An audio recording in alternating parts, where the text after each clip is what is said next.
बनाया जा सकता है। इसी का प्रोटेक्शन ले लो,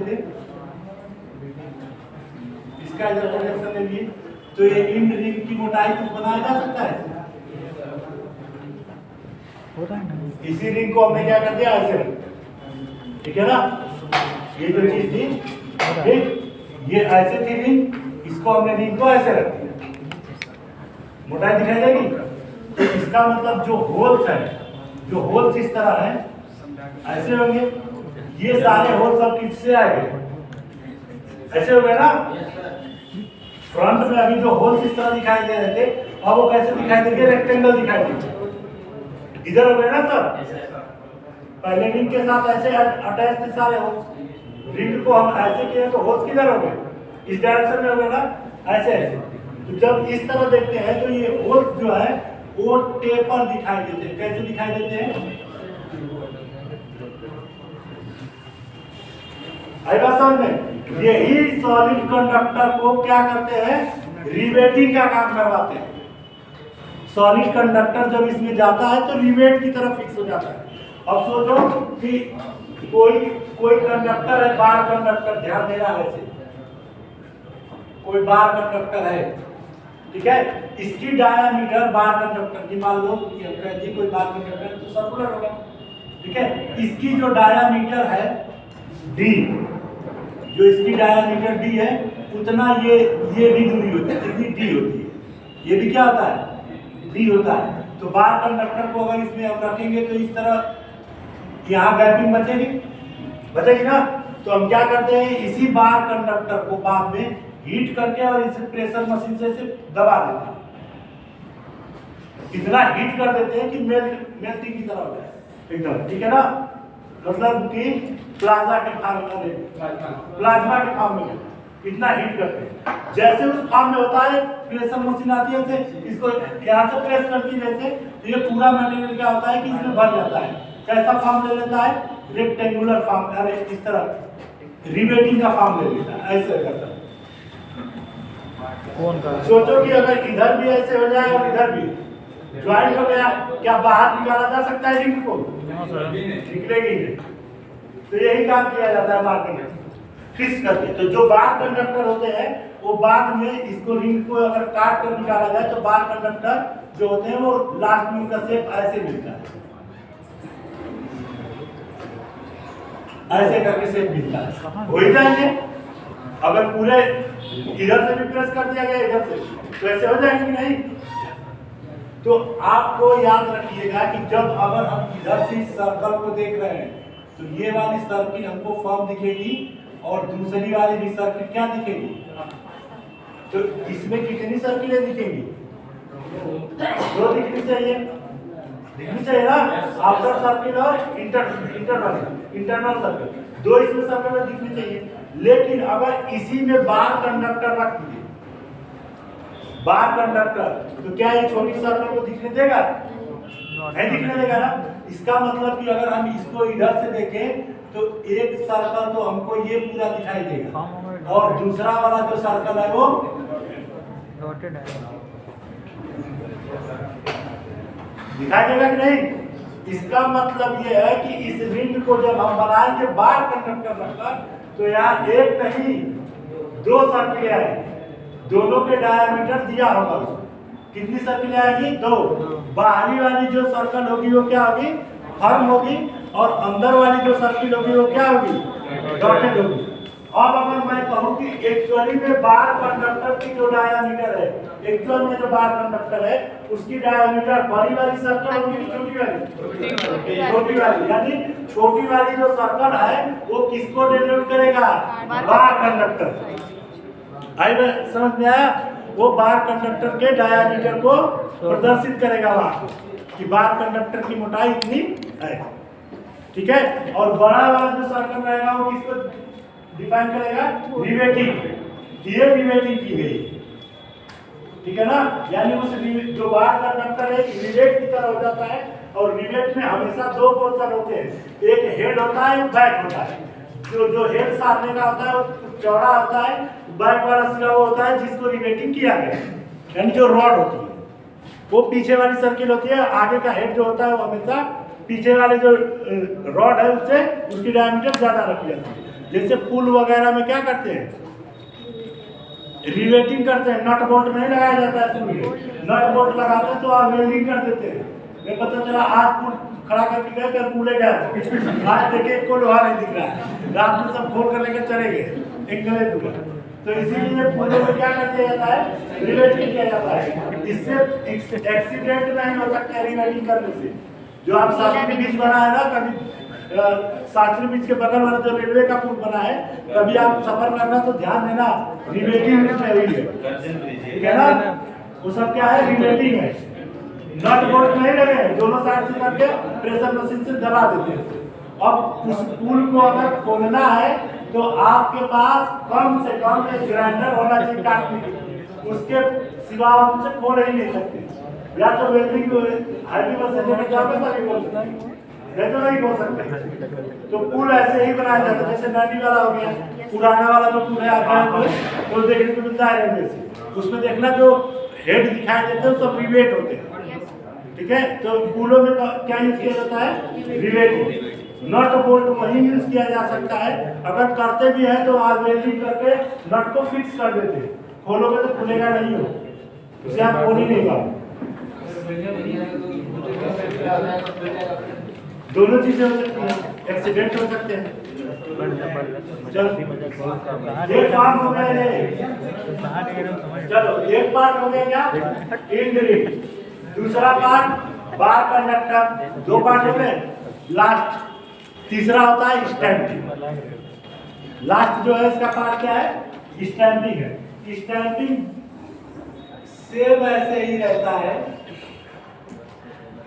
ठीक है, बस शर्त रहता है कि यहाँ से स्टैंपिंग को हम पंचिंग कर देते हैं, जैसे सर्कुलर फॉर्म हुआ और सर्कुलर फॉर्म को इधर ओपन कर देते। स्टैंपिंग के लास्ट में एक फॉर्म बनाया गया। स्टैंपिंग में हम क्या करते हैं, एक जैसे स्टैंपिंग में जो पंचिंग होती है, यहाँ से ऐसे सर्कल बनाए, ये सर्कल किसके बराबर होता है, बार कंडक्टर के डायमीटर के बराबर होता है। ये सर्कल कितना चौड़ा होता है, इसकी डायमीटर क्या होती है, बार कंडक्टर की डायमीटर, हेड की नहीं, रिवेट की नहीं, जो बार कंडक्टर जा रहा है उसकी डायमीटर के बराबर होता है, ताकि इसमें आसानी से उसे फिट किया जा सके। और लास्ट में इसी के सिरे को यहाँ पर कट कर दिए, तो ये ऐसे कुछ फॉर्म ले लेते ऐसे, ठीक है। यही जो हल्का जो स्लॉट है ना, वो इंडक्शन रोटर पर वही स्लॉट दिखता है, देखने में जो स्लॉट छोड़ा गया है वही, जस्ट उसी स्लॉट के नीचे बार कंडक्टर है। बार कंडक्टर को आप निकाल ही नहीं सकते, क्यों, क्योंकि इसकी डायमीटर बहुत कम होती है, तो इसकी डायमीटर बहुत ज्यादा, तो बार कंडक्टर बाहर निकलेगा नहीं। हीट रिड्यूस कर सकता है, गर्म होगा तो हीट निकल सकती है, लेकिन कंडक्टर नहीं। समझ में आया। तो ये आपका लास्ट कंडक्टर है। तो इसी तरीके से इसमें ढेर सारे ऐसे होल्स बने होते हैं साइड स्टैंपिंग, ऐसे थोड़ा सा डीप में होते हैं, डीप में इसलिए रखे जाते हैं। अरे यार सुनो, ये जो चीजें हैं ये हम बाहर न रखकर हल्का सा डीप में रखते हैं,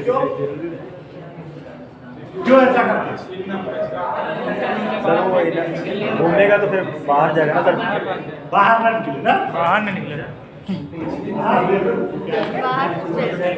बाहर यहाँ से जब इसकी दूरी बढ़ेगी तो टार्क ज्यादा डेवलप करेगा, वही बोल रहा था। तो बहुत ज्यादा अगर बाहर रखिए तो हम इसको बाहर रखते हैं, जैसे जो मशीन पर आता है वो क्या कहता है, जितना बाहर रखेंगे उतना अच्छा टार्क बढ़ेगा, लेकिन ज्यादा बाहर रख दोगे तो मैग्नेटिक फील्ड सर्कुलेट कैसे करेगा, इसीलिए बहुत ज्यादा बाहर नहीं रख सकते। यानी जो कंडक्टर है वो थोड़ा मटेरियल के अंदर रहेगा, तभी तो मैग्नेटिक फील्ड बढ़िया सर्कुलेट करेगी। तो हम इसको बाहर इसलिए रखते हैं, मैक्सिमम कोशिश करते हैं ताकि टार्क अच्छा ले, लेकिन हम उतना बाहर नहीं रख सकते कि टार्क बनाने के चक्कर में मैग्नेटिक फील्ड वीक कर। यहाँ से तो मैग्नेटिक फील्ड बढ़िया से चलेगी, यहाँ वाली क्या करेगी, एयर से पास होने लगेगी, तो रिलक्टेंस बढ़ जाएगा। तो हम चाहते हैं कि जो ये मैग्नेटिक फील्ड, यानी ये चार कंडक्टर जो मैग्नेटिक फील्ड बनाए, एक पोल बना है 4 कंडक्टर, तो ये मैग्नेटिक फील्ड इसी आयरन से पास हो, इसी आयरन से ऐसे सर्कुलेट करती है, एयर में जाएगा तो लीकेज होगा, रफ लीकेज होगा कि नहीं। इसीलिए डबल बार कंडक्टर में आप देखते हो एक डीप में कंडक्टर रखा जाता है, एक कंडक्टर, एक वाइंडिंग बाहर रखी जाती है और एक वाइंडिंग डीप में रखी जाती है। यानी जब डबल बार वाला देखोगे तो वो ऐसे बना होता है, देखो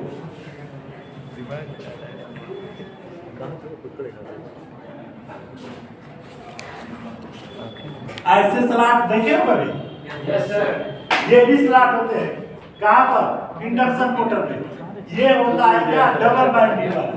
तो एक स्लॉट ये ऊपर रहता है, यहाँ से ऐसे करके रहता है, ठीक है, और एक स्लॉट जो होता है वो अंदर होता है।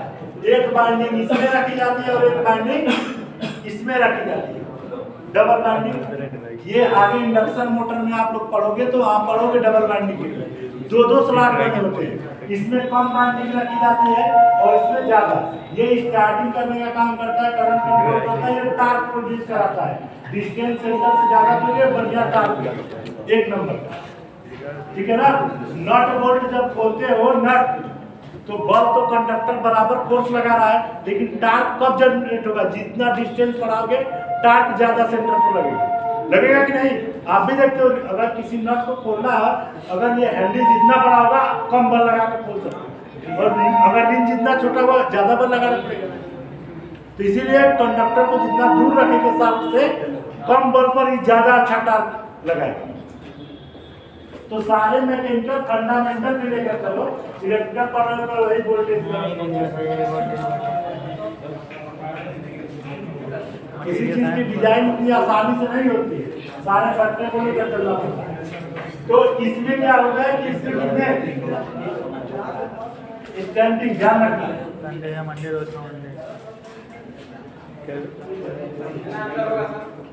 ठीक है। जितने और जगह नंबर आप कंडक्टर को दिया, क्या दिए रे? स्टैंपिंग जो होती है वो कुछ ऐसे होती है, ये चीज अगर हम इस इंड रिंग को, जो कि इसका बाहरी जो डायामीटर है इसके अगर बराबर हो, ठीक है ना, अगर इसकी डायामीटर इसके डायामीटर की क्या हो, बराबर हो, इस इंड रिंग को यहाँ से उठाओ और लाकर यहाँ फिक्स करो। जैसे करोगे तो सोचो कि एक स्लॉट का शेप कैसा दिखेगा। ये तो दोनों की डायामीटर एक हो गई, कोई प्रॉब्लम नहीं है। इंड रिंग यहाँ से गुजर रहा है, कोई दिक्कत नहीं है, ठीक है ना। इंड रिंग का निचली वाला ये डायमीटर गुजरेगा ना, ये वाला सर नीचे से कोई दिक्कत नहीं है। अब यहाँ जो कंडक्टर बनाने हैं, सबसे पहले तो बड़ा सर्कल, जो कौन सा ये रहेगा, हेड का, जो रिवेटिंग बनाएगा, जो कि फॉर्म दिखेगा। कैसा दिखेगा? फॉर्म। दूसरा जो सर्कल दिखेगा वो कैसा दिखेगा?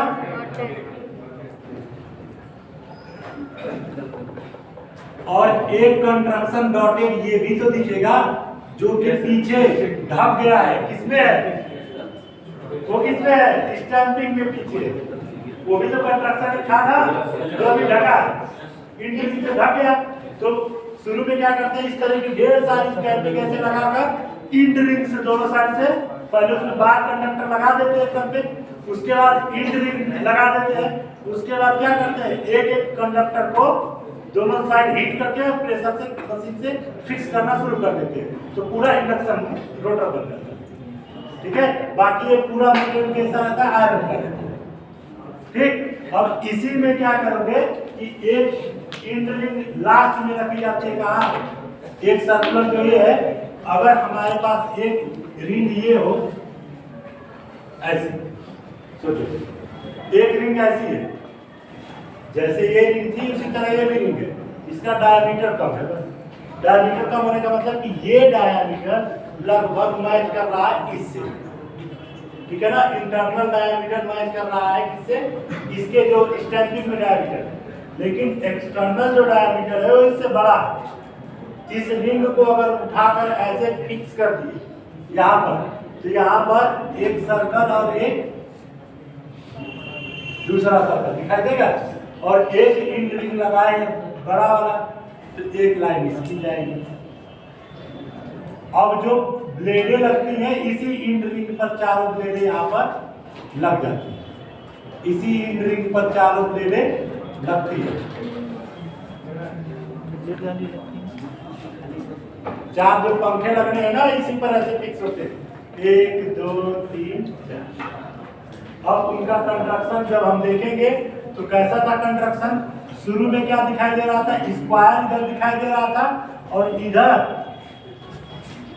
इस तरह करके इसे दिखाई दे रहा था, एक जगह डॉटेड लाइन, एक जगह डॉटेड लाइन और यहाँ पर कहीं फॉर्म लाइन, याद है ना, ये तो दिखाई दे रहा था। सेम यही कंस्ट्रक्शन यहाँ दिखाई देगी चारों। तो अगर हम यहाँ बनाना शुरू करें तो यहाँ से इसको ऐसे कर देंगे, एक फॉर्म लाइन, एक डॉटेड लाइन, एक डॉटेड लाइन। इसी चीज को इधर करेंगे तो ये स्क्वायर यहाँ पर दिखा और स्क्वायर के बगल में ऐसे बाहर प्लेट दिखती हुई एक डॉटेड लाइन, दो डॉटेड लाइन, एक यहाँ कहीं फॉर्म लाइन। यहाँ बनाएंगे तो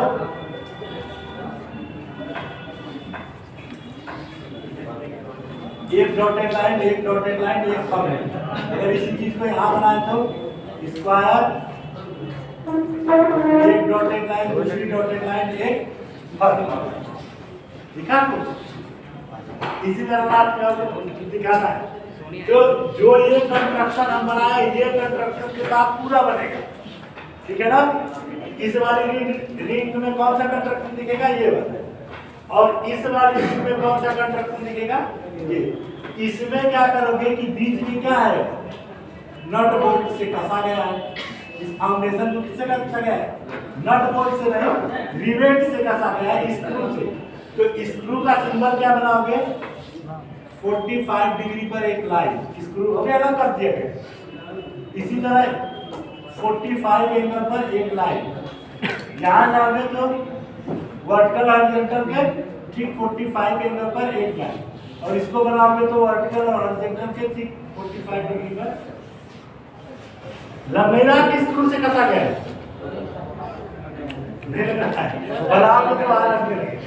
ठीक है। तो चार ब्लेडें सामने से स्क्रू से फिक्स की गई है, किस पर, इस वाली रिंग। और बाकी जो कंडक्टर है वो बड़ी वाली रिंग से अटैच है, और जो ब्लेडें होती हैं वो किससे, जो फैन की ब्लेडें हैं वो छोटे वाली रिंग की, ठीक। यही आपका कुल मिला जुला कर कंस्ट्रक्शन है। डायामीटर सारे हम देखो, सारे यहाँ डायमेंशन क्लियर किए गए। बार कंडक्टर का इंड देखना ना, रिवेट की तरह सबको दिख रहा है, यहाँ साइड में देखो रिवेट की तरह सिंबल दिया है। हैंड की डिटेल दे दिया, पत्ती की यहाँ पर पूरी डिटेल दे दिया है क्या क्या। इसके बाद देखो जब साइड से हम पूरा फुल इंसेक्शन करेंगे तो कहीं ना कहीं एक बार कंडक्टर ऐसे दिखाई देगा जब हम फुल इंसेक्शन करेंगे, ठीक है ना। अभी तो फ्रंट भी बनाओगे, इसको फुल इंसेक्शन करके जब बनाएंगे तो कहीं ना कहीं एक बार कंडक्टर इस तरह दिखेगा, काटेंगे मटेरियल। तो उसमें देखो ये इधर वाला जो है वो रिंग की है, रिंग की मोटाई है, उसके बाद स्टैंडिंग दिखाया ना, सब लोग देख लो। रिंग की मोटाई है, उसके बाद स्टैंडिंग दिखाया है। और तो इसमें कुछ ऐसा है नहीं, सब वही पुराना, ठीक है। चलो बना सीट लेकर आते हैं, सीरियल से बैठ जाए, 1 घंटे में फ्रंट भी बनाकर तैयार करते हैं।